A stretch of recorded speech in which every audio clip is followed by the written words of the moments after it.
Anti microbial drug resistance या AMR दुनिया में चौथा मौत का कारण है।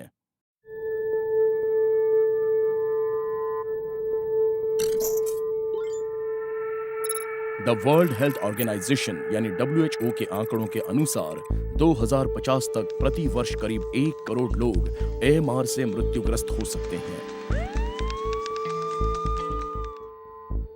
जब हम स्वस्थ होते हैं तो हमारे इम्यून सिस्टम हमें रोगों से लड़ने की शक्ति देता है, पर जब हम बीमार या किसी संक्रमण से ग्रस्त होते हैं तो एंटीबायोटिक्स इन जीवाणु से लड़ते हैं। पर कभी-कभी कुछ संक्रमण बहुत घातक सिद्ध हो सकते हैं, खासकर छोटे बच्चों और वृद्धों में जिनकी इम्यूनिटी कमजोर होती है।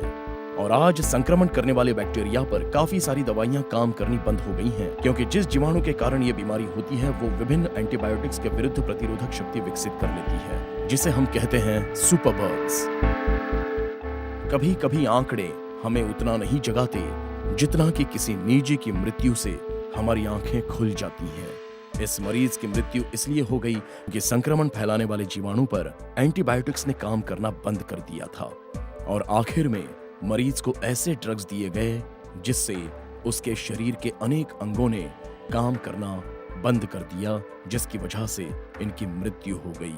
और ये कोई काल्पनिक या अकेली घटना नहीं है, ये एक कड़वी सच्चाई है। डॉक्टर्स इस मैंडेट हुए खतरे से अनजान नहीं हैं, पर उनके पास मरीजों को देने के लिए और कोई विकल्प भी नहीं है। WHO ने कई बार एंटीबायोटिक्स के अंधाधुंध इस्तेमाल के खिलाफ चेतावनी दी है और एएमआर के कारण भी दिए हैं, जो हैं अपनी मर्जी से दवाई खरीदना, प्रिस्क्रिप्शन की दवाइयां परिवार और मित्रों से भी शेयर करना, इन दवाओं का आसानी से फार्मेसी में मिल जाना बिना डॉक्टर की प्रिस्क्रिप्शन से भी, किसी भी एंटीबायोटिक का इस्तेमाल बीच में ही बंद कर देना, पोल्ट्री और खेतों में भी अंधाधुंध एंटीबायोटिक्स का इस्तेमाल।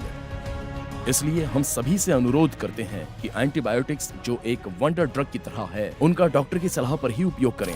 अब सवाल ये उठता है कि हम तब क्या करें जब कोई संक्रमित हो जाए सुपरबग्स से। क्या ये समय है परिस्थिति से हार जाने का या निराशा में डूब जाने का, या फिर हमारे पास कोई और रास्ता है?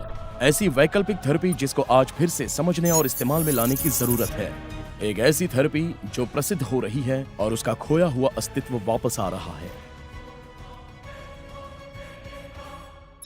बैक्टीरियोफेजेस या संक्षिप्त में फेजेस छोटे वायरस हैं जो बैक्टीरिया को मारने की क्षमता रखते हैं। फेज थेरेपी एक ऐसी थेरेपी है जिससे कुछ बैक्टीरिया पर लक्ष्य साध कर उसे मारा जाता है ताकि आगे चलकर वो और इन्फेक्शन ना फैला सके। फेज एक्टिविटी की पहली पहचान हुई थी भारत की गंगा नदी में सन 1896 में ब्रिटिश वैज्ञानिक अर्नेस्ट हेनकिन द्वारा, पर उस समय ये पता नहीं था कि ये असल में है क्या। 1915 में एक और ब्रिटिश वैज्ञानिक फ्रेडरिक डॉट ने भी फेज एक्टिविटी को पहचाना, पर उन्हें भी पता नहीं था कि ये है क्या। आखिरकार फ्रेंच माइक्रोबायोलॉजिस्ट फेलिक्स डी हरल ने 1917 में ये पता लगाया कि फेज वायरस क्या है और फेज थेरेपी पर कई सारे शोध किए। फेजेस बहुत ही आसानी से मिल जाते हैं। ये हमारे शरीर, मिट्टी, नाली, तालाब, समुद्र और गटर के पानी में भी मिलते हैं। फेजेस सस्ते हैं और इंसानों के लिए सुरक्षित भी, जिससे लाखों लोग इसका फायदा उठा सकते हैं। इन्हें आसानी से निकाला जा सकता है मिट्टी, कीचड़ के पानी के सैंपल से कुछ आसान माइक्रोबायोलॉजिकल तकनीक से। यहाँ पर शोधकर्ता एक प्रयोग कर रहे हैं। मिट्टी में से कुछ फेजेस को ढूंढा जा रहा है जो बैक्टीरिया को मार सकते हैं। अगर मिट्टी या अन्य सैंपल्स में फेजेस मौजूद हैं, तो 1 से 2 दिन में वो पेट्री प्लेट्स पर दिखाई देने लगते हैं, जिससे उन कीटाणुओं की पहचान हो जाती है। फिर इन फेजेस में अगर कोई भी अशुद्धता है तो उसे निकाल दिया जाता है और इन्हें थोड़े समय के लिए रेफ्रिजरेटर में और लंबे समय के लिए 0 डिग्री तापमान के नीचे रख दिया जाता है। इन फेजेस की फिर जांच की जाती है किसी संक्रमित मरीज के सैंपल्स में मौजूद बैक्टीरिया के विरुद्ध, ये जानने के लिए कि वो बैक्टीरिया को कैसे मार सके, बिल्कुल वैसे ही जैसे एंटीबायोटिक्स को नियमित तौर पर लैब्स में परखा जाता है। फेजेस को सुपरबग्स से संक्रमण होने पर एंटीबायोटिक्स के साथ या उनके बदले में इस्तेमाल करें तो हाल ही में एक आश्चर्यजनक केस स्टडी की गई अमेरिका में रहने वाले 69 वर्ष के मरीज पर, जो एंटीबायोटिक रेजिस्टेंट बैक्टीरिया से संक्रमित थे। सभी एंटीबायोटिक्स इस संक्रमण को रोकने में असफल रहीं। तब डॉक्टर्स ने फैसला किया कि उन्हें बैक्टीरियोफेजेस दिया जाए। फूड एंड ड्रग्स अथॉरिटी यानी FDA द्वारा स्वीकृत इमरजेंसी इन्वेस्टिगेशनल ड्रग की तरह। यूसी सैन डिएगो के संक्रमण रोगों के प्रमुख डॉक्टर रॉबर्ट चिप्स स्कूली ने इस केस के बारे में और जानकारी देते हुए हमें ये बताया कि टॉम के पेट में दर्द हो गया था और वो कुछ भी खाने में असमर्थ हो गए थे। उन्हें last year UC San Diego में हॉस्पिटल में दाखिल किया गया था क्रिसमस के पहले। हमें बैक्टीरियोफाज से इलाज का पहले कोई तजुर्बा नहीं था और नस के माध्यम से तो पूरे यूएस में नहीं दिया गया। इसलिए सोवियत यूनियन के कुछ मेडिकल पेपर्स पर ही हमें निर्भर होना पड़ा। चूंकि हम बैक्टीरियोफाज का इस्तेमाल पहली बार कर रहे थे, इसलिए हमने न सिर्फ सोवियत यूनियन के मेडिकल पेपर्स की मदद ली, बल्कि उनकी सलाह भी ली, जो इस बारे में बहुत समय से काम कर रहे हैं। अब हम दूसरे लोगों को इसकी एडवाइस देते हैं। कई सारे देश जैसे Georgia, Russia, Poland bacterial infection से लड़ने के लिए फेजेस का इस्तेमाल करते आ रहे हैं, पर दुर्भाग्य से फेज थेरेपी के बारे में अधिकतर मेडिकल कम्युनिटी को कुछ नहीं पता।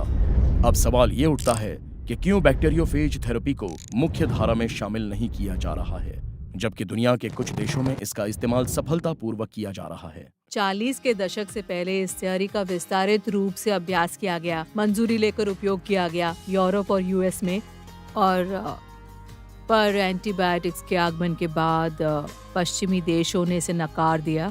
पर सोवियत यूनियन ने इसे एक वैकल्पिक दवाई के तौर पर स्वीकार किया और बहुत ही बड़ी मात्रा में फेज प्रेपरेशन का इस्तेमाल किया गया बैक्टीरियल इन्फेक्शंस का इलाज करने के लिए।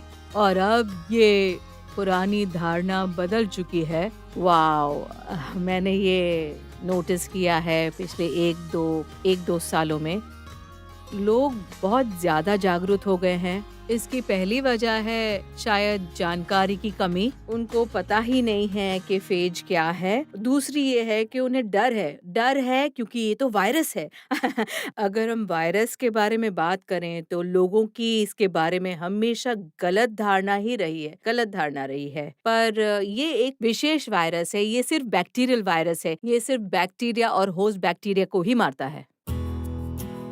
हमारे देश में भी एक ऐसा केस हुआ है जिसे फेज थेरेपी से फायदा हुआ है। प्रणव, जो दिल्ली में अपना फैमिली पब्लिशिंग हाउस चलाता है। प्रणव को प्रोस्टेटाइटिस था, जिसमें अनेक ड्रग रेजिस्टेंट बैक्टीरिया से संक्रमण हो गया था। प्रणव और उनकी पत्नी ने हमें ये जानकारी दी। मुझे प्रोस्टेटाइटिस इन्फेक्शन था और ये एक बैक्टीरिया के संक्रमण की वजह से हुआ था। शुरू में हमें ये लगा कि चलो ये बीमार है और ये ठीक हो जाएगा। डॉक्टर के पास गए, डॉक्टर ने एंटीबायोटिक्स प्रिस्क्राइब किए, उसने कहा हाँ ठीक है ले लो, ठीक हो जाएगा। पर कई महीनों बाद भी वो ठीक नहीं हो रहा था और हम सबको चिंता हो गई। मैंने शुरू में एंटीबायोटिक्स ली और मैं दिल्ली में बहुत सारे यूरोलॉजिस्ट के पास भी गया, जिन्होंने कई सारे एंटीबायोटिक्स दिए ताकि मेरा इन्फेक्शन दूर हो जाए। लेकिन करीब 2 महीनों तक लगातार एंटीबायोटिक्स लेने के बावजूद भी इसका कोई असर नहीं हुआ।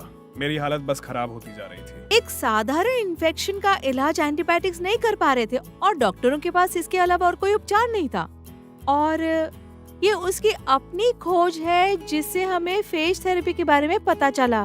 उसके बाद मैंने कई वैज्ञानिकों के साथ हमारे ही देश में संपर्क करने की कोशिश की, जिन्हें फेज थेरेपी के बारे में शायद पता हो। सबको पता था कि बैक्टीरियोफेजेस क्या होते हैं, पर किसी ने उनको इन्फेक्शन के इलाज करने के बारे में पहले कभी भी नहीं सुना था। जब उसने हमें फेज थेरेपी के बारे में बताया, हमें सचमुच चिंता होने लगी, क्योंकि ये ऐसी चीज है जो शरीर में डाली जा रही है जिसके बारे में हमें पता ही नहीं। पर जैसे उसने अपनी रिसर्च के बारे में मुझे बताया, अपने रिसर्च पेजेस मुझे दिखाए और मैंने उन्हें गौर से पढ़ा, वो साइंस बहुत सीधा था समझने के लिए। ये कुदरत का जवाब था बैक्टीरिया को। जब तक ये तैयारी चल रही थी, मैंने दूसरे देशों के लोगों से भी संपर्क किया। मैं यूएस के, फ्रांस के, यूके के लोगों से भी मिला जो कि इलाज के लिए यहाँ पर आए हुए थे। तो मैं दूसरे मरीजों से भी मिला जो कि प्रोस्टेटाइटिस से पीड़ित थे और एंटीबायोटिक्स उन पे काम नहीं कर रही थी। प्रणव का केस इंडिया में शायद पहला केस था जिन्होंने जॉर्जिया जाकर फेज थेरेपी पर ठीक से इलाज करवाया और वो ठीक भी हुए। मल्टी ड्रग रेजिस्टेंस का खतरा पूरी दुनिया पर मंडरा रहा है और बैक्टीरियोफेजेस थेरेपी एक आश्चर्यजनक थेरेपी है जिसका इस्तेमाल एक इन्वेस्टिगेटिव ड्रग की तरह मौत से जूझ रहे मरीजों पर जरूर करना चाहिए। इस फिल्म के माध्यम से हम अपील करना चाहते हैं, सरकार और कॉर्पोरेट्स फेज थेरेपी के शोध के लिए फंड्स देने में उत्साह दिखाए। मेडिकल अथॉरिटीज और वैज्ञानिक बैक्टीरियोफेजेस और उसके एंजाइम्स की क्षमता की जांच करें। बैक्टीरियोफेजेस को अच्छे से समझा जाए और पृथक यानी आइसोलेटेड ड्रग रेजिस्टेंट बैक्टीरिया पर कामगार विशेष बैक्टीरियोफेजेस का एक कोष बनाया जाए और क्लिनिकल ट्रायल्स पर जोर दिया जाए। आइए AMR यानी एंटी माइक्रोबियल रेजिस्टेंस के खतरे से दुनिया को बचाएं, क्योंकि हर बचाया गया जीवन एक नया जीवन दान है।